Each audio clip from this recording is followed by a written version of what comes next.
anatujali sisi? Ni nani ambaye anatusikiza sisi? Na sisi wanasema hatuko katika shares. Baba, nataka nikwambie, kama mbaya wacha iwe mbaya, kwa sababu hatuwezi sisi kila masaa kudharauliwa, na watu wetu hapa wanalipa ushuru, wako na haki ya kuweza kupata maendeleo kupitia serikali kubwa. Kama wanajiringa hawataki kutusikiza, tugawanye Kenya. Baba, uweze kututawala sisi, kila mtu ashike pande lake, ama sivyo hivyo? Ama mutaki hivyo nyinyi? Tugawanye Kenya, wao wabaki na pande lao na sisi tubaki na pande letu. Mzee Raila Odinga ameacha shughuli zake leo hii, amekuja kulia na sisi hapa walala hoi. Mheshimiwa Ruto alitumia jina la mahasla kupata kura. Leo hii Mheshimiwa Ruto hajui hasla ni nani. Na kama angekuwa anajua hasla ni nani, bei ya unga angeshukisha chini. Na kama Ruto anajua hasla ni nani, bei ya mafuta angeshukisha chini. Na kama Ruto anajua hasla ni nani, shule zetu, watoto wetu wangekuwa wanasoma vizuri dakika hii. Aliye juu ngoje chini. Hautabaki milele huko Ruto. Mahasla wamekasirika, na mahasla wana hasira na wewe, na iko siku utashuka na tutamwona Raila Odinga ameweza kutawala na kuleta usawa katika Kenya yetu.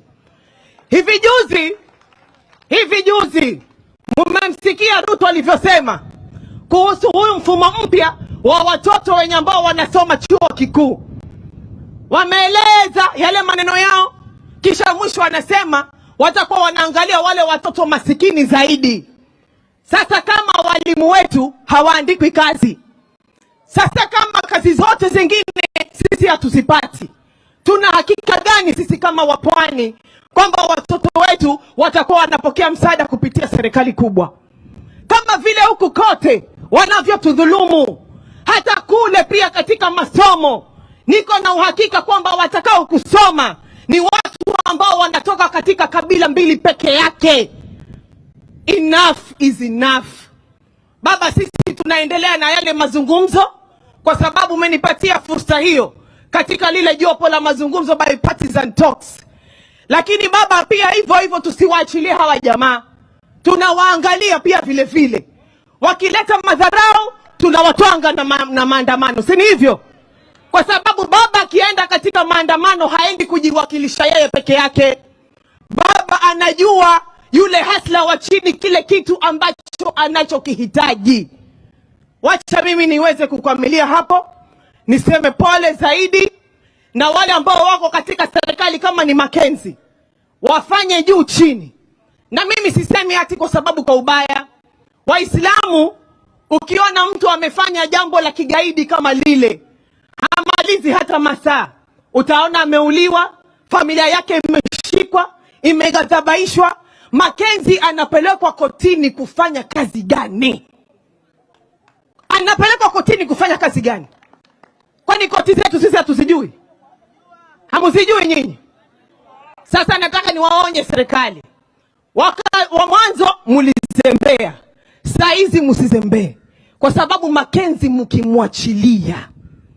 mkimwachilia, wacha nimalizikie hapo. Amina. Haya, Mheshimiwa PK tafadhali, na tuangalie muda. Mvule malakunya.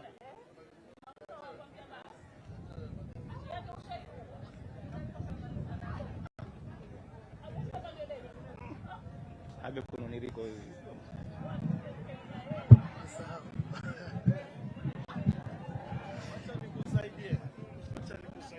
Iko sawa. Unajua Ken Chongo ni rafiki yangu, lakini unajiangalia kimo chako.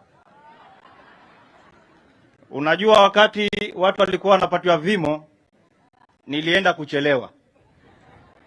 Lakini watu wafupi ndio walikuwa kwanza kumwona Yesu kina Zakayo, na mimi ni dalili ya kina Zakayo. Basi kwa niaba ya wakazi wa Kaloleni, na kwa niaba ya mimi mwenyewe nataka nimefika hapa ili nitoe rambirambi zangu kwa mzee wetu na familia ya mwenda zake.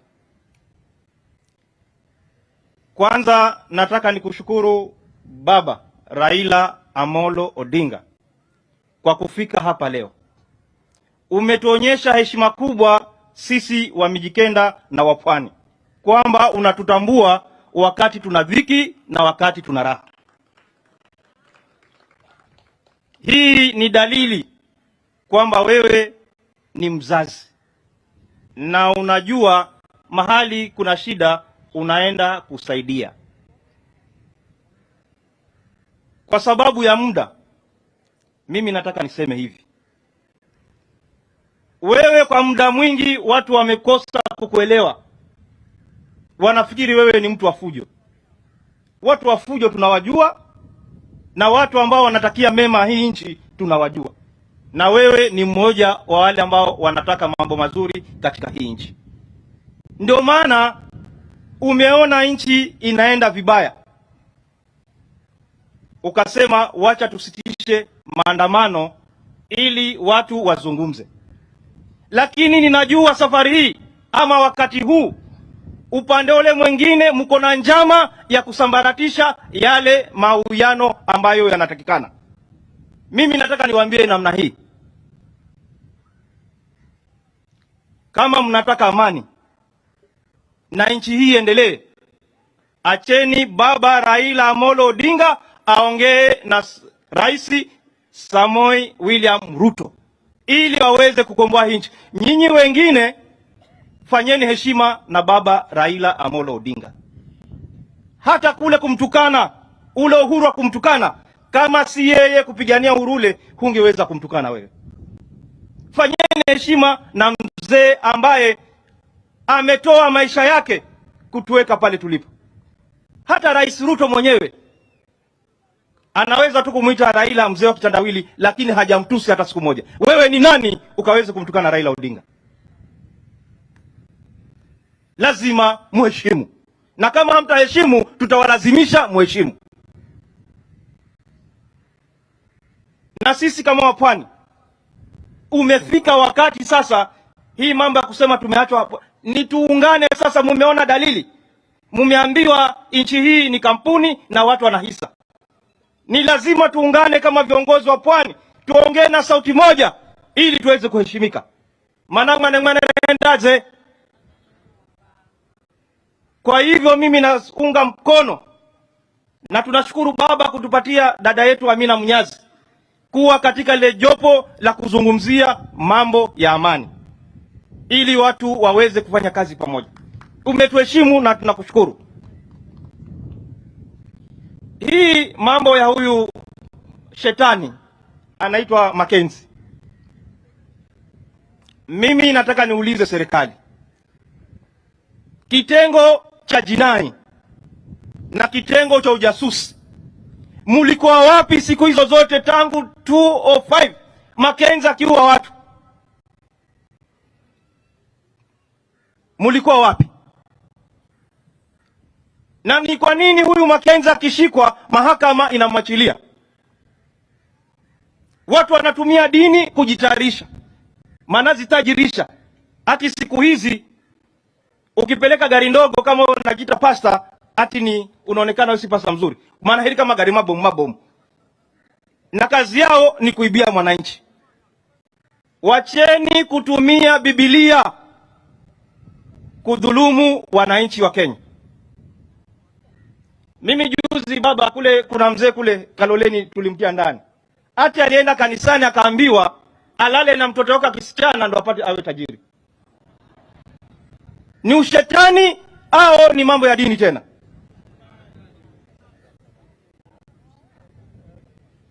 Tunasema kama serikali haifichi chochote kuhusu mambo ya Shakhahola.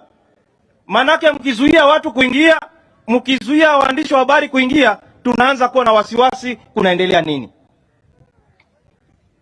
Gavana Mungaro, wewe panga kama gavana, na sisi viongozi wa Kilifi, viongozi wote, ni lazima tuende Shakhahola tukajue kunaendelea nini pale ndani. Shakhahola iko Kilifi. Viongozi wa Kilifi ni lazima wahusishwe na ule uchunguzi ambao unaendelea. Maana sisi ndo tunajua nyumba yetu iko namna gani, ama sio? Lakini kama mtasema waandishi wasiingie, Raila asiingie, viongozi wa Kilifi wasiingie kule ndani, tunaanza kuwa na alama ya kuuliza. Tutakuwa na alama ya kuuliza. Kwa hivyo wacheni wananchi waambiwe otamafakare mnaziani kaheri. Zombira nazo zinalindwa. Haya makaburi yanalindwa kweli? Wangewalinda kabla hawajakufa. Alani vilangaona manoni. Kwa hivyo wacheni wanahabari waingie, watueleze ni nini. Na sisi wanasiasa, hasa wale upande wa upinzani, wacheni kujipiga vifua. Mutaharibu nchi na maneno yenu bila kuyapima. Baba tu anauliza maswali kidogo na kamuzi magwazigizia. Amesema zile ahadi zilizowekwa zitimizwe. Mulisema unga utakuwa shilingi 70, uye 70. Ndojo sojo. Mukasema watoto watasoma bure, ndojo sojo. Mukasema mafuta itarudi chini, ndojo sojo. Haya kuuzajo hana makosa. Inonzale na manyachama. Kwa hivyo sisi tunaambia serikali, ahadi zenu mlizotimiza, ndio baba anauliza muzitimize. Na akiuliza hivyo ni haki yake kama Mkenya na mzalendo, na ni lazima aheshimike. Munamuka ndani. Acheni kutusi baba. Na baba wale ambao wanakutusi wasione ati tumenyamaza wakafikiri sisi ati tunaogopa. Tukianza mtashindwa na kuzima moto. Kwa hivyo tuofanye majadiliano na tuombee amani, tuombee familia ya marehemu, tuombee marehemu roho yake Mwenyezi Mungu aweze kuiweka mahali pema peponi. Haya heremu giyama nilage nisilage. Nilage nisilage. Na mala niambie vivi. Kala kana bururuka usikatwe nyayo kundaka ona haswani. Sigamaya mino gago. Haya. Nataka nichukue nafasi hii sasa tumuite Mama County Gertrude Mbeyu.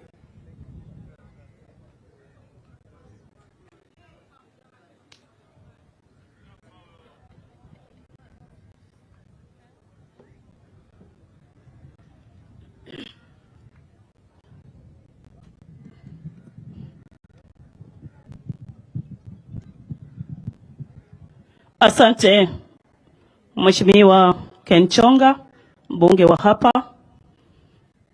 Afera Rose, Bwana Yesu asifiwe. Pale ulipo sifu Bwana, mzee Danieli hawezi sifu tena. Bwana Yesu asifiwe. Naitwa Mbeyu Mwanyanje, bunge wa jimbo la Kilifi ndani ya bunge la kitaifa. Kwa niaba ya familia yangu, viongozi kina mama wa Kilifi, naleta rambirambi kwa familia kubwa ya Chonyi yote Kenya nzima. Tuwe pole sote. Mzee amelala. Jiulize wewe ukilala kama mwanangu na mama Dani, utaenda wapi? Ukilala katika umri wake utatajwa kwa yapi? Nimesoma historia ya mzee alivyopigania uhuru mpaka akakubali kufungwa akiwa na babu yetu Jaramogi Odinga. Wewe utatajwa kwa yapi ukilala kama mzee? Uongozi, baba tuko hapa na wewe. Mimi nataka kukushukuru zaidi. Umeanza kuomboleza na sisi tangu jana asubuhi. Tukaenda na wewe Shakhahola ukataka kuomboleza. Serikali walivyo kuogopa. Wanavyo kuogopa baba Raila Odinga. Wakikuona wewe wanaona maandamano baba, wakafikiri watafanya maandamano kule makaburini. Washindwe katika jina la Yesu. Baba alikuja kuomboleza na sisi. Alikuwa anafanya maandamano kule kaburini, kwani alikuwa anaenda kufua wale wafuao? Mkiona baba mshasheki serikali. Akiingia pahali kwa amani mshataharuki, hamjui mfanye nini. Nilizungumza mengi sana jana kule Shakhahola. Baba, karibu uomboleze na kakako, babako. Mliishi nyote katika jamii yenu, katika chama cha mzee, na sisi tunakushukuru sana. Umeacha kazi zako zote ambazo zinakuhitaji hapa Kenya nzima, umekaa na sisi tangu jana kwa sababu ya maafa. Mungu akujalie nguvu hizi uko nazo baba. Mungu aweze kukuwajalia zaidi hivi vita ambao unapigania, hasa ya sisi wanyonge wa Azimio, uweze kuziendeleza mpaka dakika ya mwisho. Tumeona mengi, viongozi wetu wameshikwa hawa wakikufuata wewe katika maandamano. Hawatakoma hawa, tuko nao hawa serikali mpaka watambue ukweli. 8.1 votes.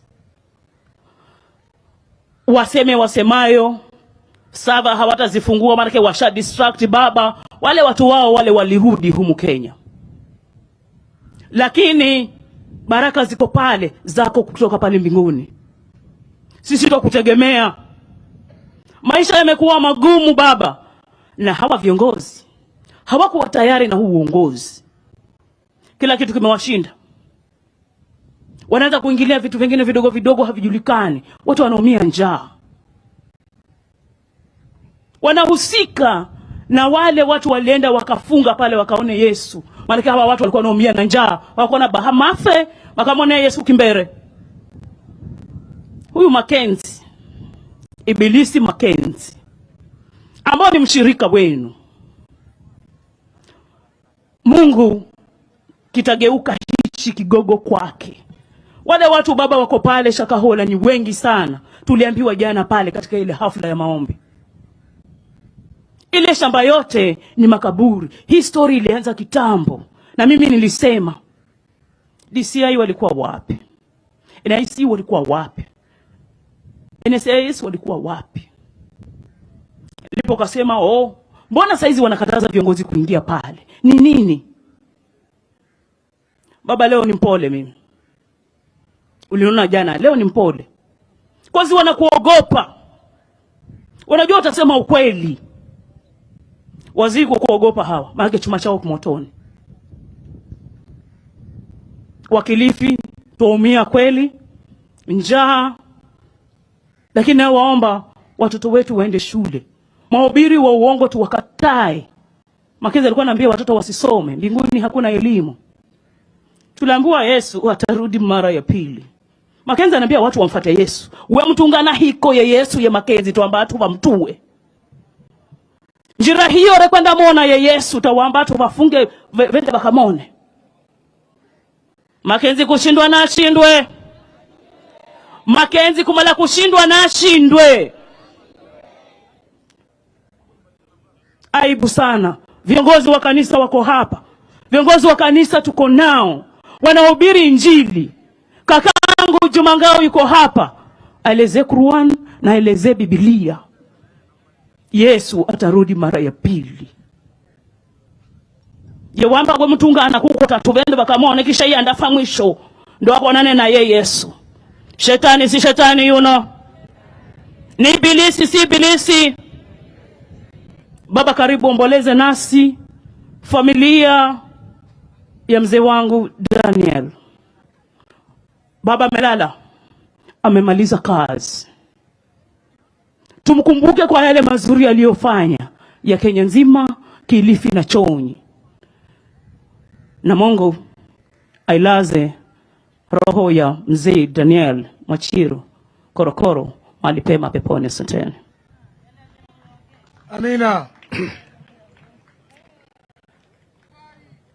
Your Excellency, the People's President of the Republic of Kenya, Raila Odinga, Your Excellency, the Governor, Kilifi County, viongozi wenzangu tabaka mbalimbali, walioachwa na mzee, waombolezaji kwa ujumla. Bwana Yesu asifiwe. Wenzangu wamezungumza mengi na mimi sitaki kurudia mengi yaliyozungumzwa, lakini kwanza kabisa nataka kuchukua nafasi hii kukushukuru Your Excellency the Prime Minister kwa ukaribu ambao umekuwa nao na aliyelala.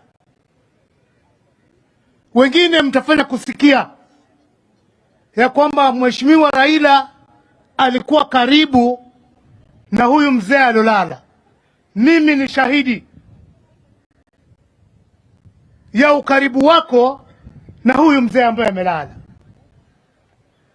Si mara moja, si mara mbili umenituma kwa huyu mzee. Ninakumbuka hata nimeangalia katika program ya eulogy, iko mahali umepigwa picha na huyu mzee. Ile siku ambao mulepigwa ile picha, huyu mzee alinipigia simu usiku, akanambia nimesikia Raila Amolo anakuja. Nikamwambia ndio. Akanambia wewe ndio utajua vile utanichukua nyumbani, unipeleke mahali yuko na unirudishe. Na kweli hiyo ndio siku yangu ya kwanza ambayo nimekuona na yeye. Hizo siku zingine umekuwa ukinituma, mapenzi yalionekana na mzee alikuwa amejaa furaha. Hata hiyo picha ikiangaliwa alikuwa ameona ndugu yake. Baba, huo urafiki haukukuwa ni urafiki tu na mzee Daniel Korokoro. Huo urafiki umejenga jamii ya Kichonyi. Tazama leo vile pamejaa, na tuko na maiti zisizopungua karibu 9 hapa mtaani. Lakini kwa sababu ya vile enzi huyu mzee na wakijua kwamba wewe ni rafiki yako, wameona ni muhimu waje wamsindikize pamoja na wewe. Nataka kupongeza familia ya marehemu.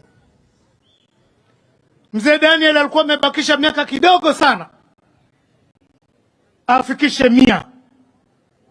Na ukweli wa mambo hapa kwetu, mzee akifikisha umri kama ule atakuwa na bahati sana kulingana na familia aliyotoka. Tuko na imani sisi ya kwamba wazee wakianza kutoa nywele nyeupe, wengine wanasingiziwa ni warogi, wanagongwa, wanakufa. Lakini familia imesimama kidete na huyu mzee. Huu ni mfano wa kuigwa. Usimupe donjerawari, usimupe pesa yo, lakini mwenyese wenzo yundaweza kuishi. Kwa hivyo familia, ninamshukuru pia kwa hilo. Baba, wenzangu wamezungumza masuala mengi sana hapa. Swala hili la maandamano, kwa wengine wanatuuliza kama tuko na akili timamu ndiposa tuende tukaandamane. Na mimi marehemu babangu Livingstone Chonga Kiti aliniambia, mtoto wangu, sikupeleki shule ukuwe mjinga. Kama ni ujinga unaweza kuupata hata hapa nyumbani. Na mimi kwa akili zangu pia mimi siwezi kufuatana na mtu mjinga. Imani yangu kwa mzee Raila Amolo ni kwa sababu yeye ndiye kiongozi peke yake ambaye amedhihirisha ni nini wapwani wanataka. Kila kiongozi ambaye amekuja ni kututumia aingie na afanye yale ambayo anataka. Mengi yamezungumzwa kuhusu maandamano. Mimi langu nataka kumuuliza Ruto ni moja tu. Kama kweli wewe una hakika ulishinda uchaguzi huu, kwa nini usifungue sava? Fungua sava. Sisi tutakaa nyumbani. Matatizo najua hayaishi. Njaa tuko nayo, ulituahidi, umetudanganya. Saa hii uliiba kura mwaka 2022, umepanga kuiba tena 2027 kupitia kwa IBC. Tumeshayajua. Lakini mimi swali moja tu, mbona hataki kufungua saba?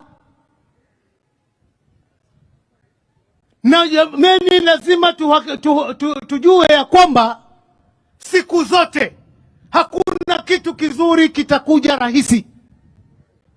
Mzee amepigania miaka yote, ni katiba mpya ni yeye. Juzi hata alikuwa ametuletea tuwe na BBI yeye. Hakuna kile ambacho mtu atakifanya kizuri hakitapingwa. Lakini ikiwa ni tuweze kufaulu, ni lazima tuelewe maana ya kila kitu ambacho tunafanya. Na mimi kwa sababu ninajua ya kwamba walitudhulumu, ndio waweke serikali ya utapeli, maandamano. Ukisema left, usiangalie ni nani yuko karibu, maana nitakuwa niko hapo. Kisa na sababu tunataka ukombozi ya watu wetu. Juzi mimi nilishangaa, tumeenda kwa maandamano wabunge wengi, lakini Ruto akaona Kenichonga, akaona Amina Munyazi, akaona Seneta Mazayo, ndio akaona washika Opiyo Wandayi isionekane ameshika watu wa Kilifi.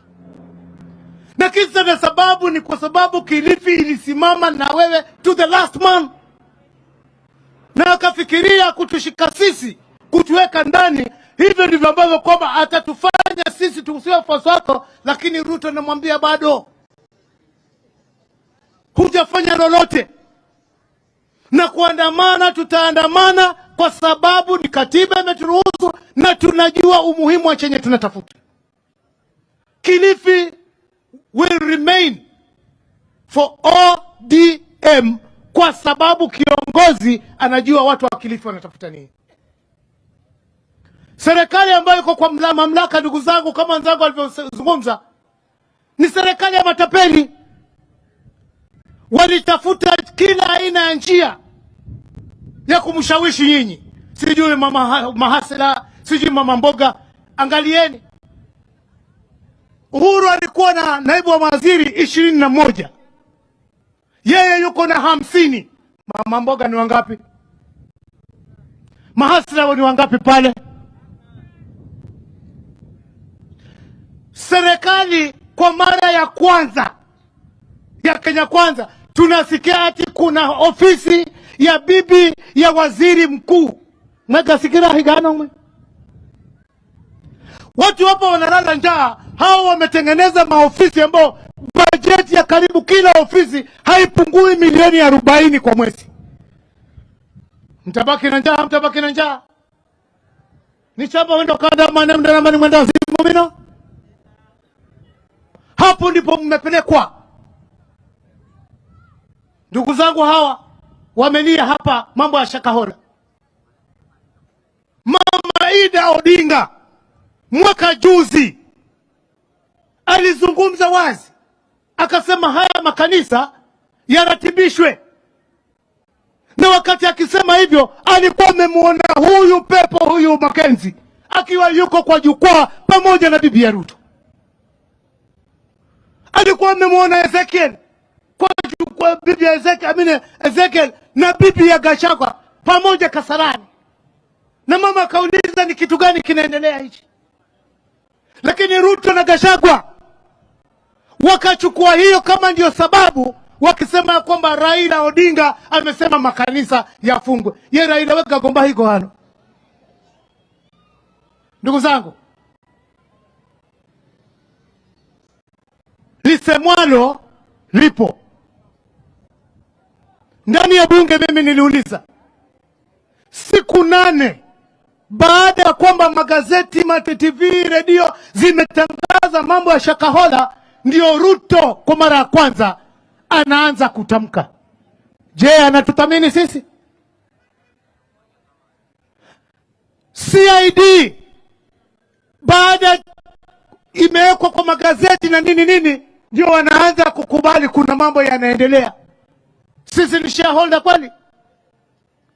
Nakubaliana na Amina, nakubaliana naye kabisa.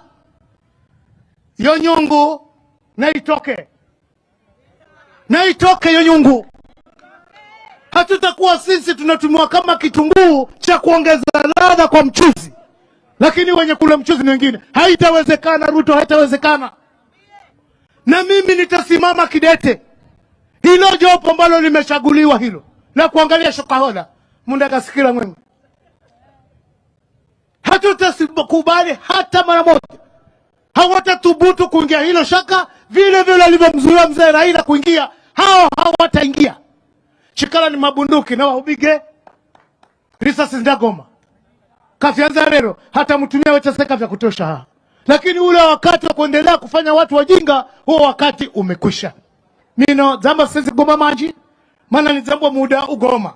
Na mala ni hale nafasi ni mukaribishe Gavana wa Kwehu, Gavana Ura Msagula, nyotakana moneramba asibazo kazi handazo kalala. Karibu kwa kuja kuomboleza nasi. Asante Gavana.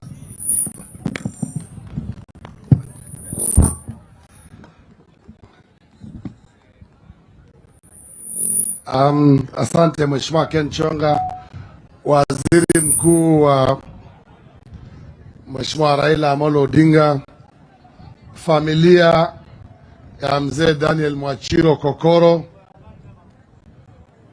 wananchi wa Marakaya na Kilifi South, viongozi wa kitaifa ambao wako hapa, wabunge, MCAs na viongozi wale wengine wote ambao wameandamana leo na baba na sisi viongozi wengine kuomboleza na familia ya mzee Kokoro, mzee ambaye historia yake mmeisoma,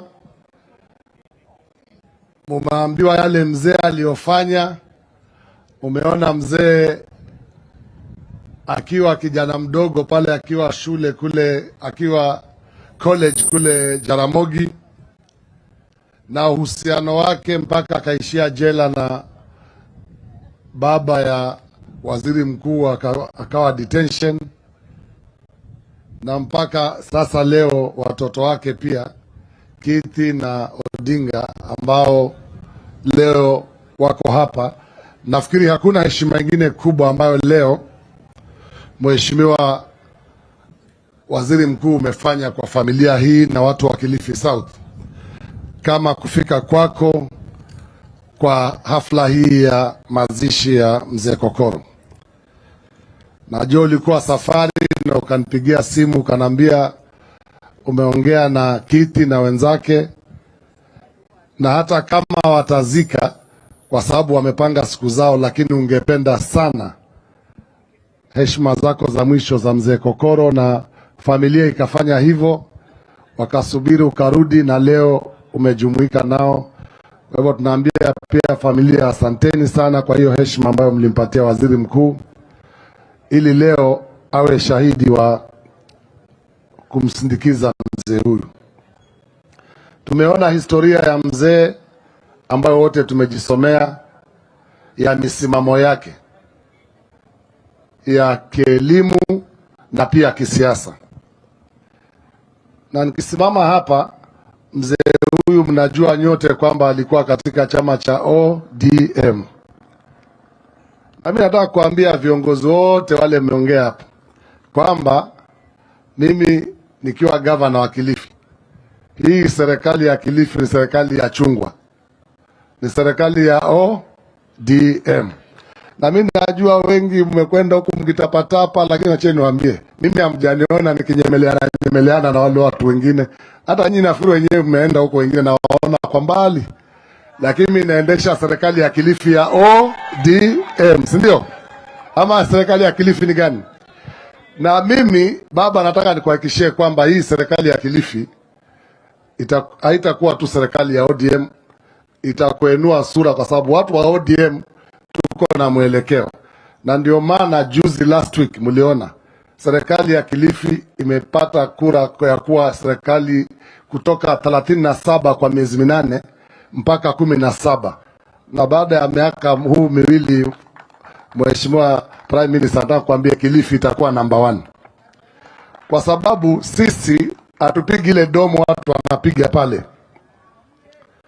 Na mimi nataka kuambia kwamba sisi kama viongozi hapa Kilifi, na majority leader ameongea hapa, nataka kuambia kwamba sisi tuko nyuma yako, kwa sababu na mimi watu watapiga hadithi zote wanazotaka kupiga, but I'm focused. Najua tunaenda wapi, tumetoka wapi, na hata kujenga baba na kwamba ODM inaongoza vyema, lazima tuonyeshe matunda kwa watu wa Kilifi na watu kule wote, watu wa ODM wabebe, ili wale wengine wajue kwamba sisi tuko na mwelekeo. Nikisimama hapa nataka kusema hivi, maneno yaliyokuwa juzi Your Excellency hii hapa Shakhahola, ni masikitiko ile ya jana kwamba kiongozi mwenye wadhifa wako alikatazwa na askari kuingia pale, na tunakemea kwamba sio tu kukataza hata Prime Minister kuingia pale. Tumesema kwamba magazeti, mashirika ya siokuwa ya serikali yaruhusiwe kuingia Shakhahola ili tujue kunaendelea nini Shakhahola. Shakhahola hii Mackenzie alishikwa akaachiliwa kwa shilingi 10,000. Tunauliza polisi walikuwa wapi Mackenzie alishikwa akawekwa ndani kwa sababu ya watu walipatikana wakufa, na alipoachiwa na koti kwa hiyo bondi ya 10,000, kwa nini hakuwekwa katika rahamani ya polisi mpaka aende apige watu manyundo, wengine awashike koo wafe ili apoteze ushahidi? Kwa sababu askari walizembea, na hata sasa wakisema anaondolewa, mimi nashangaa pia kama governor. Jana pia niliona katika runinga kwamba kumechaguliwa jopo la Shakhahola. Shakhahola haihitaji jopo kwa sasa. Shakhahola anatakikana wale wamemaliza kupasua pale hospitali ya Malindi, wale maiti 112 warudi Shakhahola, wafukue zile makaburi zingine zote ambazo zishajulikana ziko wapi. Tukimaliza hiyo yote tujue watu waliokufa ni wangapi. Sasa hata jopo likianza kazi linafanya mahojiano ya watu wangapi waliokufa, na kuna wengi hawajafukuliwa. Kwa mimi nakubaliana wenzangu kwamba hilo jopo lisitishwe mpaka tumalize kuchimba makaburi yote Shakhahola, ndio likija lijue linachunguza nini. Wewe hujajua hesabu, watakuchunguza, watakuchunguza na kumanya mafanga. Kwa hivyo nasema hii yote kuzunguka kutafuta, na mimi nitasimama, acha nikwambie, isitumiwe pastor yule muuaji Ezekiel kuangaisha mapasta wengine Mackenzie, kwa sababu Mackenzie alipatikana ameua watu, hasa pasta wengine wanashikwa ili kudivert attention ya yale yaliyofanyika pale. Na mimi nitasimama hapa kama governor nitoe ushahidi. Of course huwezi kujua mtu akija kwako ako na nini, lakini nataka kusema kwa mfano, tulipokuwa na njaa kubwa hapa Kilifi, mmoja wa mapasta alijitokeza na kuleta msaada wa chakula wa zaidi ya milioni 13 ni Pastor Ezekiel hapa. Na hata kama mnasema alikuwa na shida, kanisa yake haiko msituni, iko hapa barabarani. Kama kulikuwa na shida, mbona hamkuiona mpaka mlipoona Mackenzie ameua watu? Alipochukua watoto zaidi ya 110 kuwalipia fee ya miaka 4, mlikuwa hamuoni Mackenzie alikuwa wapi? Kwa hivyo kama kuna kitu cha Mackenzie, ule unafiki na ukora na uwaji aliofanya, isikuwe ni mapasta na makanisa yote sasa yadhulumiwe kwa sababu ya muuaji. Mlishindwa kuchunguza mtu wenyewe, mlishindwa kumshika wakati akiua watu. Wachaneni na mapasta ambao wanafanya kazi ya Mungu kwa imani, kwa sababu leo ni Ezekiel, kesho atakuja kushika wewe wa Pentecostal, kesho atashika wa Kianglikana, kwa sababu wanataka kuchanganya watu, ijulikane wanachunguza. Wachunguze Mackenzie, watuambie alikuwa wapi wakati alipokuwa anaua watu. Itakuwaje watu wauawe, wazikwe, mpaka wafike makaburi zaidi? Hapo kunasemekana mpaka tumefanya kukodisha mochari kutoka Nairobi ili tuweke maiti. Isikuwe sababu sasa kuvuruga mapasta wengine ambao wanatumikia wananchi. Kwa hivyo mimi langu ni kusema, najua hata wengine waliandika huko, niliona kwa mtandao, Mung'aro anajulikana na Ezekiel. Yes, namjua, na nimesema hapo waziwazi. Ashakuja ofisini kwangu, ameshaleta misaada hadharani mbele ya watu, na hakuna mmoja wenu alikataa hiyo misaada nilipozunguka na yeye, na nilizunguka na yeye. Kanisa yake iko barabarani. Nilienda Chakama na yeye, nikaenda Shakhahola huko ambako watu wameuawa, akagawanya chakula. Lakini mkora ambaye hata ananyima watu chakula, mnaanza kumfanya sasa watu wengine wote ananyima watu chakula, ndio anaanza kuchanganya na kuambiwa sasa kila pasta akionekana, ukinunua pikipiki sasa utashikwa, kwa sababu unaambiwa wewe sasa unahusiana na Mackenzie. Kwa mimi nataka nisimame hapa niseme kwamba wale ambao wanahusika, kile kiini cha Mackenzie na ni kwa nini haikuweza kujulikana hii miaka kutoka 2019, na ijulikana maka alishikwa mara nyingi, lakini hao wenyewe walikuwa ile pesa inaoletwa na wale waumini wanaokufa kule ndio wanakula hiyo pesa. Hapo Langobaya kuna police station, tuko na habari ya kwamba habari zilikuwa zinapelekwa za Mackenzie kila siku kwa hiyo police station, lakini walikuwa hata kusema kwa sababu wengine hapo ndio walikuwa wanapata unga wao. Kwa hivyo achaneni kudivert attention na kutafuta mapasta ambao hawahusiki na mambo ya Mackenzie na kuanza kwa hujumu kwa sababu ya utepetevu wenu wa kazi. Kwa mimi baba, nataka kukuambia kwamba sisi tuko imara. Mimi najua sitaki kuenda ile direction ya watu wengine ambao wanasema, nikianza pengine niseme hapa watu tuanze kukatakata hii Kilifi, pia tutaikata. Kwa hivyo nataka niseme kwamba kama kiongozi nasimama hapa niwaambie watu wa Kilifi kwamba sisi na mimi kama gavana wenu niko imara. Sisi kama chama cha ODM tumesimama imara na viongozi wote wa bunge ya kaunti ya Kilifi, na tunaendelea kutatua yale matatizo ambayo yametukumba hapa. Kilifi kwa sasa inajulikana kwa habari mbaya kwa sababu ya mtu mmoja anaitwa Mackenzie. Na mimi nakubaliana na wenzangu kwamba mahakama ikae imara, kwa sababu mimi sioni usalama wa Mackenzie akiachiliwa pale. Yeye alikuwa ameahidi watu wengi wale ambao wamekufa pale, mheshimiwa waziri mkuu, ni watoto.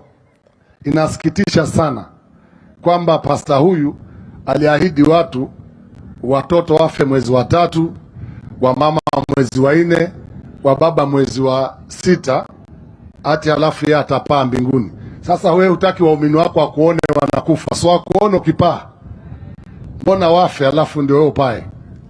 Na watoto hawajasikia mtoto wake mmoja amekufa. Kwa hivyo swala hili lichunguzwe kwa ndani, na nakubalia kwamba hiyo tume iwe na watu wa Kilifi. Mtu hajui Shakhahola amechaguliwa, atafikaje Shakhahola? Kuwe na mtu local ambaye anajua pia. Kama ni viongozi wa dini tuko nao hapa Kilifi, kama ni viongozi wa mawakili tuko nao. Hayamaanishi kwa sababu Mackenzie alihusika na mambo ya mauaji viongozi wote wa dini wa Kilifi sasa hawezi kukaa kwa hiyo tume ama hilo jopo la uchunguzi. Na sisi tunawaombea ile jopo baba ambalo linahusika na mambo ya yale ambayo yanazungumziwa sasa na kina Amina na kina wale waheshimiwa wote ambao wanahusika, wakina Wambua, ya haya mazungumzo ya kitaifa ya kuleta bei ya bidhaa chini. Na tunashukuru kwa sababu wakati walichukua memba wa Jubilee ambaye ni Azimio kuwa memba wa hiyo jopo, ulisimama imara, na leo wameweza kubadilisha ili hiyo kazi iendelee. Tunawaombea ili wafanye hiyo kazi kwa makinifu ili tuweze kubadilisha mambo ya nchi hii, twende mbele, wa Kenya waone sasa maendeleo ya nchi yetu. Kwa sababu kwa sasa vurugu imekuwa mingi, raia hawaelewi kama kunaendelea nini kwa nchi hii. Kwa hivyo tume hii itaweza kuleta ukweli hadharani, ili kila mtu aweze kujua kuanzia sasa mwelekeo wa sisi kama wananchi na viongozi vile tutakavyoelekea kuhudumia wananchi wetu wa taifa hili.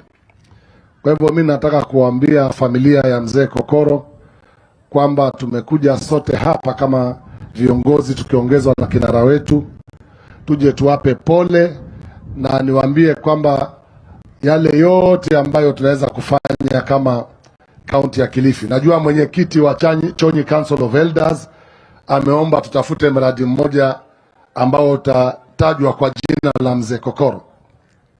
Tumekubaliana mzee Ken Chonga, tutaangalia ile miradi ya kaunti ambayo iko hapa, iwe zahanati, iwe polytechnic ambayo tutaitengeza vizuri, halafu tukubaliana na jamii iwekwe kwa jina la mzee Kokoro baada ya kushauriana na nyinyi. Sio mzee Kokoro, Korokoro, sorry. Najua, poleni, mzee Korokoro, ili tukubaliane na jamii na viongozi wale watasema kwamba ni gani katika hizo itatajwa kwa jina lake. Lile ambalo Katoi ameuliza hapa, mheshimiwa chairman wetu wa ODM kuhusu familia, nitashauriana na mheshimiwa mbunge na mheshimiwa MCA na baba, hiyo tutaangalia kuhusu hiyo mambo yameongewa mawili matatu ya hiyo jamii, na mimi nitaongoza katika kusaidia hiyo familia kama vile ambavyo umesema unataka tuhakikishe tumesaidia wao wajukuu na watoto ambao wameachwa pale nyumbani. Kwa hiyo mengi, asanteni sana. Mungu aiweke roho ya mzee Korokoro Danieli Mwachiru mahali pema peponi. Wacha nichukue nafasi hii, nyote tafadhalini kwa heshima tusimame tumkaribishe baba ili atoe rambirambi zake. Mheshimiwa Waziri Mkuu Raila Amolo Odinga aje atoe rambirambi za familia.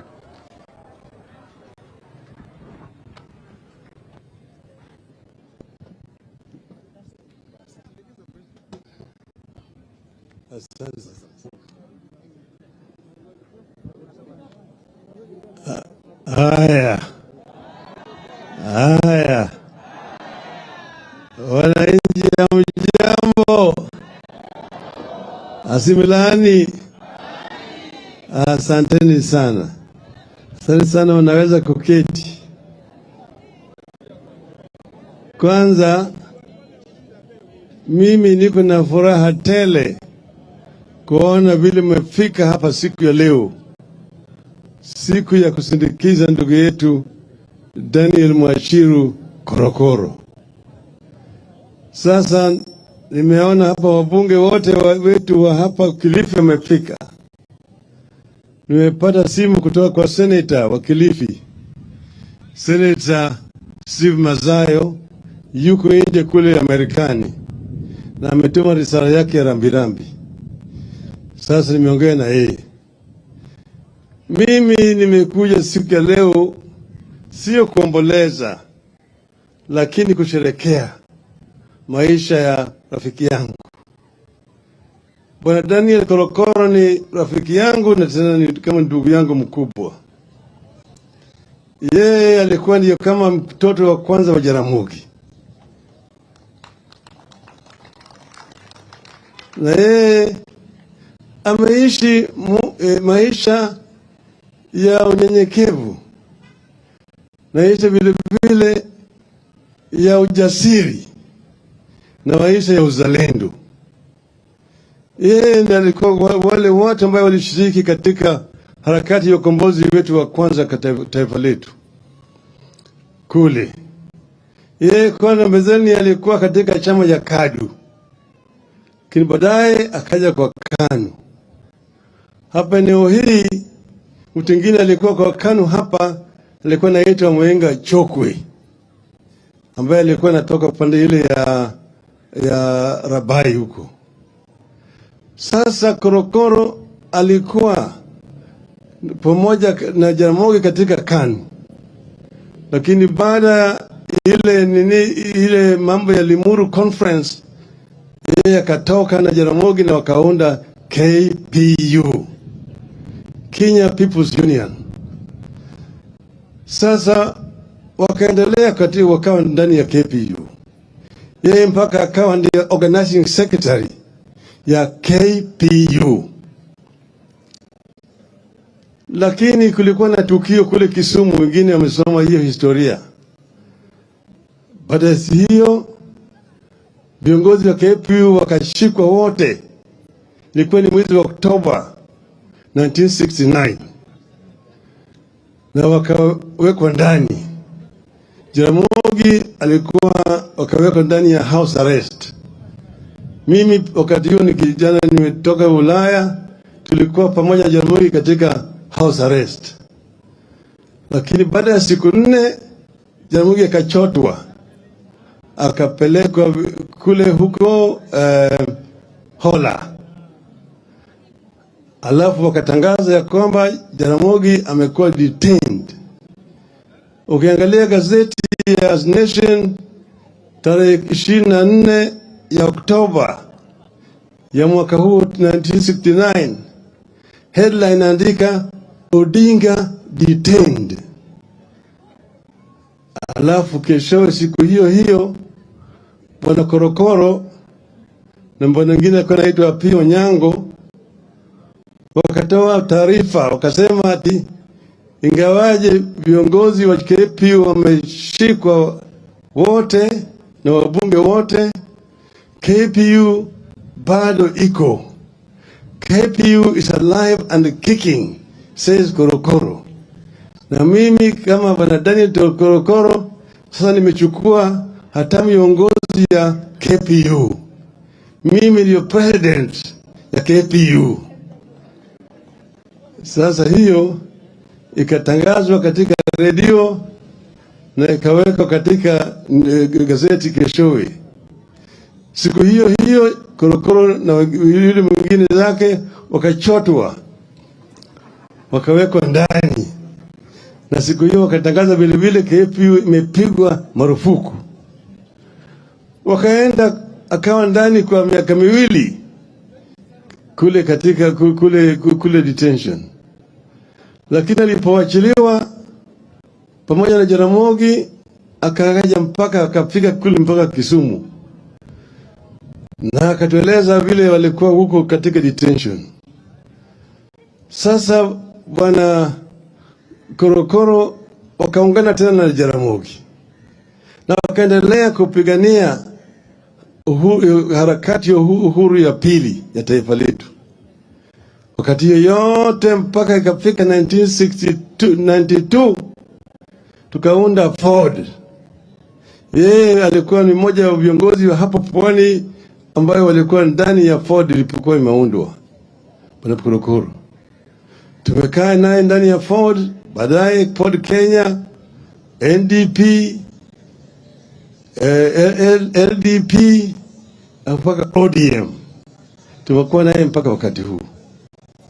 Mtu mwaminifu, mtu ambaye hana uoga, mtu ambaye hana siri, anasema kitu vile anavifikiria. Ni huyu bwana Korokoro huyu. Na alikuwa wakati ile kijana mungwana kabisa. Tena alikuwa anapenda usafi. Ukimiona yeye alikuwa anapenda usafi sana, lakini kitu ambaye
sasa vile nilikuwa nasema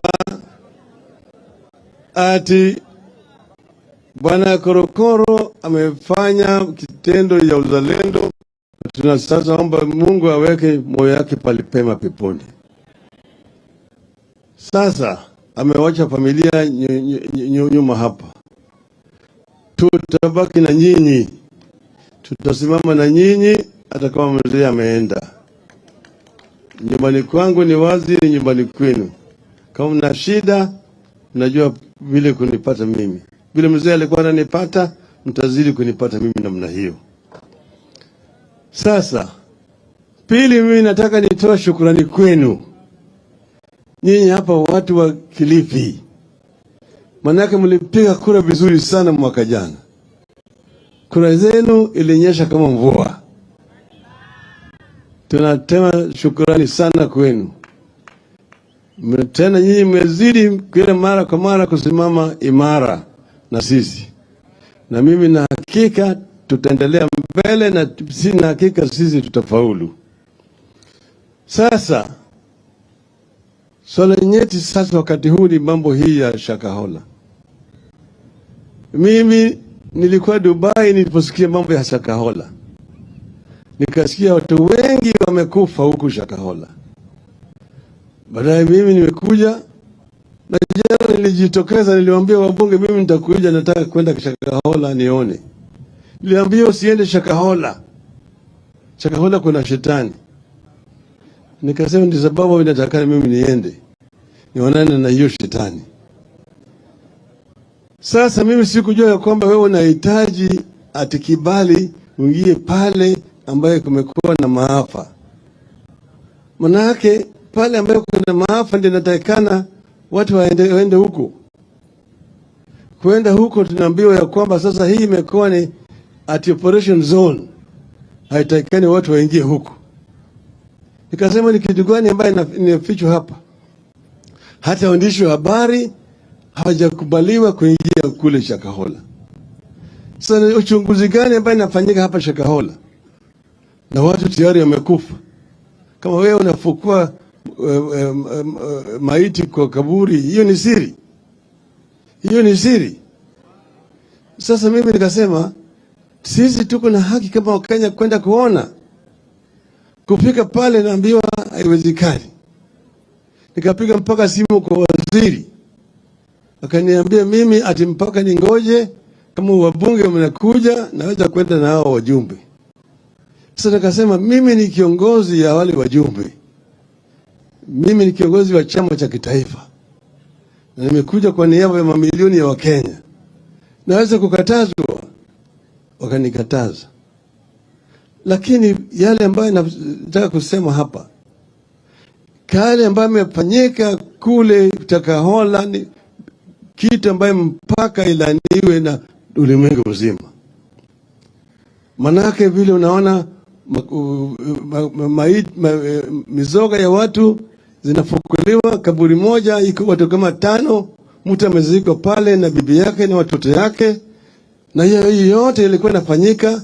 Kuna serikali, kuna hata wale ambao wanalipa pesa mshahara kufanya uchunguzi na kulinda wananchi, hawakujua. Sasa kama hiyo maneno imetoboka, ndio sasa wanaweka siri ati isijulikane. Hao watu ambaye wanahusika ni watu ambaye wanajulikana na wameonekana kwenye runinga, kwenye maombi wakiwa wanaomba na viongozi wa taifa hii. Ndio mimi nilisema Shakhahola ni ikulu ni annex ya ikulu. Ni ikulu annex. Maana yake yule jamaa ambaye anaomba pale ameonekana huyo Bwana Makenzi akiwa na viongozi. Akiwa na viongozi katika shughuli yao ambayo wanafanya ya maombi haya. Sasa sisi tumesema tunataka hii maneno ichunguzwe vizuri, lakini hawezi kuchunguzwa na serikali ambayo inashukiwa ilikuwa ndani ya huko. Wakati huu sheria imebadilishwa. Nimeona kama Bwana Ruto jana ati yeye ameweka tume ya kufanya uchunguzi. Tena vile vile akaweka ingine inaitwa the Judicial Commission of Inquiry. Hiyo ilikuwa inafanyika chini ya katiba ile mkongwe ambayo tulitupa mbele, tulitupilia mbali. Tangu mwaka 2010 katiba mpya, rais ana uwezo ya kuunda jopo kazi ya kufanya uchunguzi. Hiyo imewekwa chini ya bunge. Rais hawezi kuunda jopo kazi ya kufanya uchunguzi, manake executive ni mshukiwa. Executive ni mshukiwa. Kwa hivyo bunge ndio iko na jukumu. Na juzi mimi nimwambia bunge yetu waende wafanye halahala, waunde tume ya kufanya uchunguzi. Sasa bunge inalala. Bunge litafanya kazi haya. Ruto anasema ameweka hiyo tume. Mimi nitaenda mahakamani kusema hiyo jopo kazi ameweka ni kinyume ya katiba ya taifa letu. Hiyo ni njia moja ya kuficha hiyo maneno. Wanataka kuzika hii maneno, ndio sababu wanaunda ile tume, anaweka marafiki zake huku ndani ambayo watafanya ripoti ile ambayo yeye anataka. Tunataka tujue hii kitu ilitoka wapi. Nani alifanya hii maneno? Na ilikuwa inafanyika namna hii, nani alilala kwa kazi? Polisi walikuwa wapi? Wale shirika ya jasusi walikuwa wapi? Hiyo ndio njia moja ya kuona ya kwamba Wakenya wanalindwa na mambo kama haya. Na mwaka jana mimi niliongea nikasema ati kuna madini zingine ambayo inatakana ichunguzwe. Hizi makanisa zingine ambazo zinaletwa, hii ambayo hujui nimetoka wapi na hapa ya biashara, mpaka zikaguliwe ili yale mazuri ya waachiliwe waendelee mbele na yale mabaya watolewe. Lakini nilipingwa. Wakasema Raila ni mtu wa waganga, ni mtu ambaye hana imani na dini, yeye ni mtu ambaye anaabudu shetani na kadhalika. Sasa wale jamaa ambayo wanasemekana ati ni watu wa Mungu ndio wamekaa pale, wamelala kwa kazi, Wakenya wakinyongwa kiholela namna hii. Hii ni tukio mbaya zaidi, mpaka ilaniwe na Wakenya wote kwa jumla. Na ulimwengu yote kwa jumla mpaka ilani kama haya. Hii ndio sisi tumependekeza kama watu wa Azimio. Sasa sisi kama watu wa Azimio tumesema tunataka kuona amani katika taifa letu. Tumesema tutaki umwagikaji wa damu, nataka Kenya iendelee mbele, lakini ukweli mpaka ijulikane. Nyinyi mlipiga kura hapa. Wakenya walipiga kura kila mahali. Lakini nyinyi mliona katika runinga siku ile ya kutangaza kwa matokeo ya rais, tume ya uchaguzi ilitengana. Watatu pande hii, wanne pande hii. Watatu wanasema hii, wanne wanasema pande hii. 3 na 4, ipi ni kubwa zaidi? Ipi ni kubwa zaidi? Wale wanne walisema baba ndiye alishinda uchaguzi. Watatu ndio walisema Ruto alishinda uchaguzi. Sasa ipi ni ukweli? Hii ndio sababu tulisema tunataka ile nyungu pale matokeo ilienda ifunguliwe. Open the server. Server ifunguliwe. Tunataka namna hiyo. Tunataka namna hiyo. Angapo nataka server ifunguliwe, nione mkono hapa. Tukisema server ifunguliwe, sisi hatusemi tunataka Ruto atoke. Tunataka kwani ijulikane ukweli ni ipi. Kama sisi tunasema uongo, ijulikane. Kama sisi tunasema uongo, ijulikane. Lakini wamekataa kufungua server. Pili, tumesema gharama maisha imepanda sana kwa Wakenya, ipunguzwe. Bei ya unga irudi chini.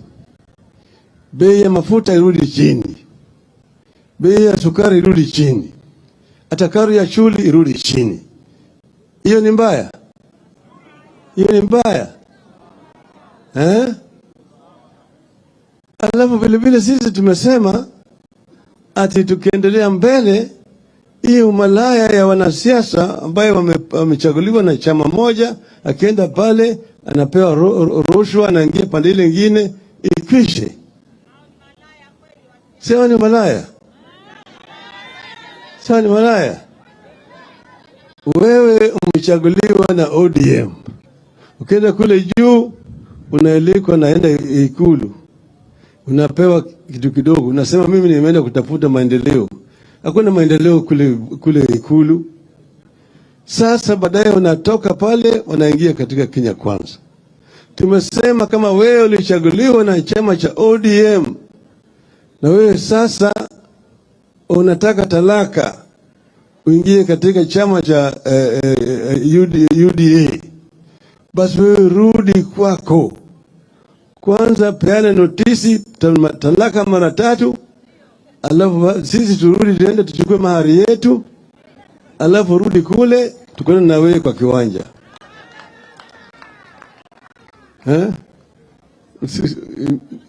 Mzuri au mbaya?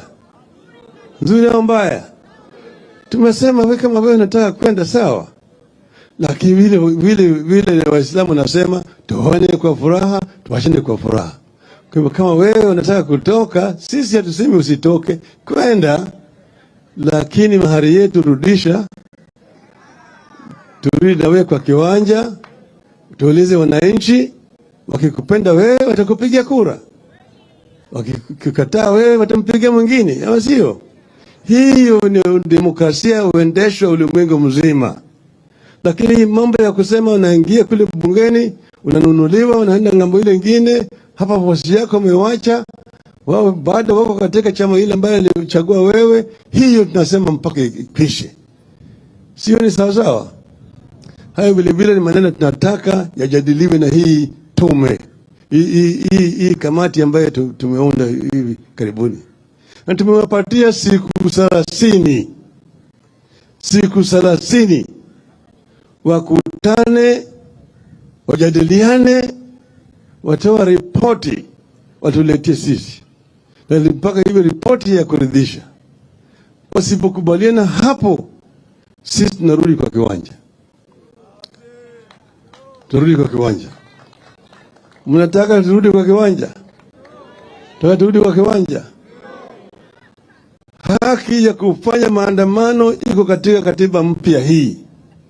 Sio ruhusa ya bwana mtu yoyote ambaye nasema mimi nilishika Biblia nikasema nitalinda maisha ya Wakenya na kadhalika. Wakenya wako na haki ya kufanya maandamano kama wanataka, mradi tu wafanye nini? Wapele ripoti kwa polisi. Hiyo ndio peke yake. Kwa hivyo sisi kama wanaazimio tunataka kuona kama haki yetu imelindwa vile inalindwa, inatakana ilindwe katika katiba ya taifa letu. Sisi tuko pamoja na Wakenya wote na tutatembea pamoja na nyinyi nyote. Tunahakikisha kwamba mwishowe haki itatendeka. Lakini haki haiwezi kutendeka peke yake mpaka watu wapigane kwa haki. Kwa hiyo mimi nasema nyinyi nyote mmesimama mazuri na sisi. Na sisi tutatembea pamoja na nyinyi mpaka tutafika pale sisi tunataka kuendelea. Sawa sawa? Sawa sawa? Sasa jamii ya Bwana Korokoro wameniambia wako na shida kwa mingi zaidi, mimi najua, na watu walisaidiwa kidogo kwa hii hafla ya leo, lakini bado wanabaki hapo. Kwa hivyo wameniambia mimi niweke kikapu hapa kidogo, ili watu ambao wamefika hapa watoe kitu kidogo, ile kitu kidogo tu ambao wako naye. Leta kikapu hapa. Sasa mimi nataka waongozwe na gavana.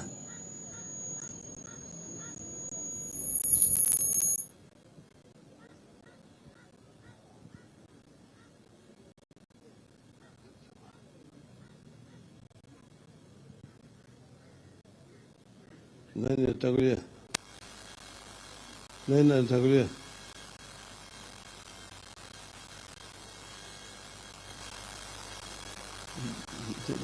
There's something.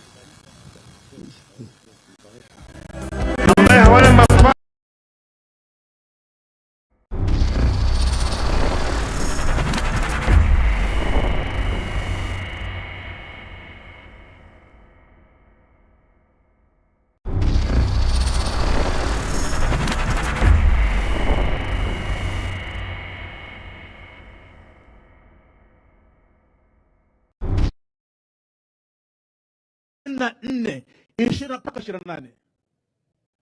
Sasa wakati wa makristo uongo, manabii wa uongo, wale Yesu alitabiri ni hapa.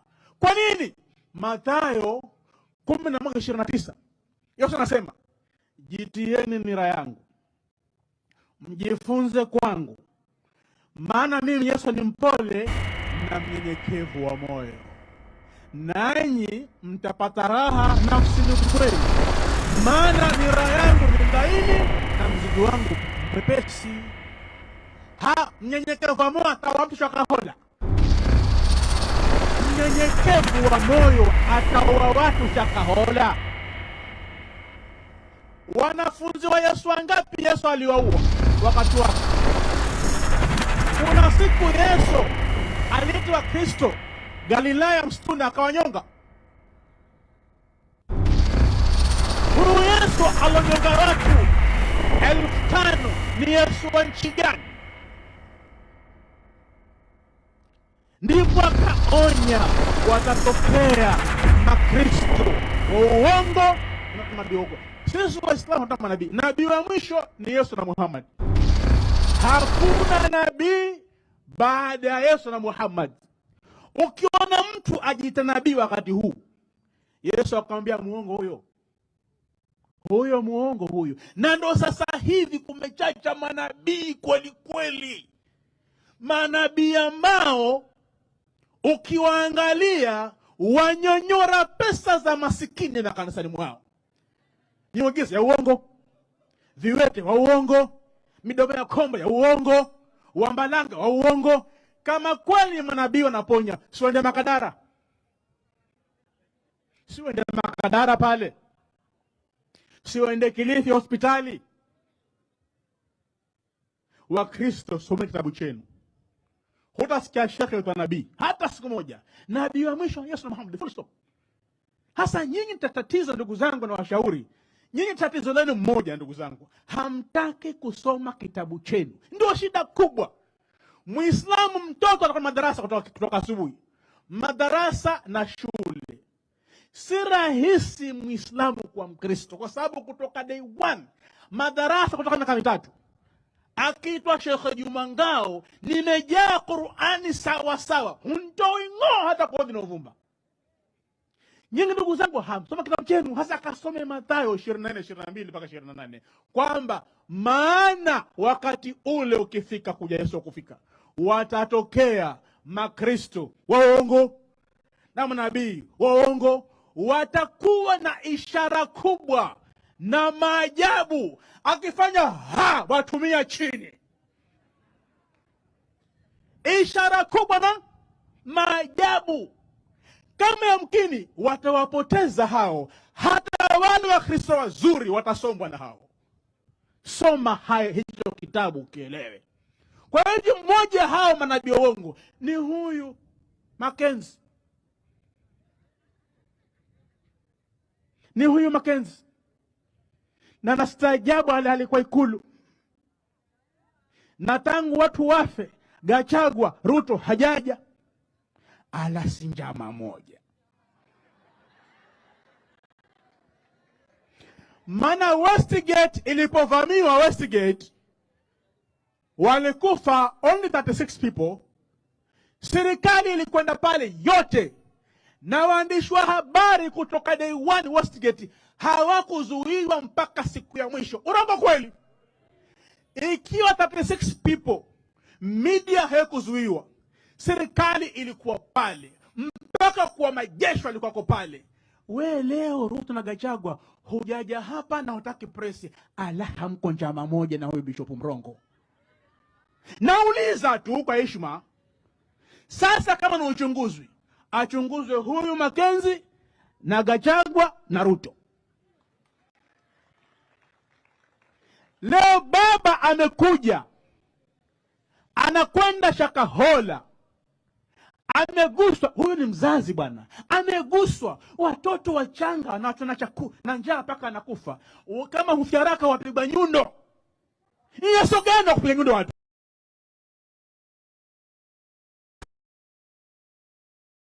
More effective writing give you an edge at work? Grammarly can make your job one click simpler. Grammarly makes sharpening your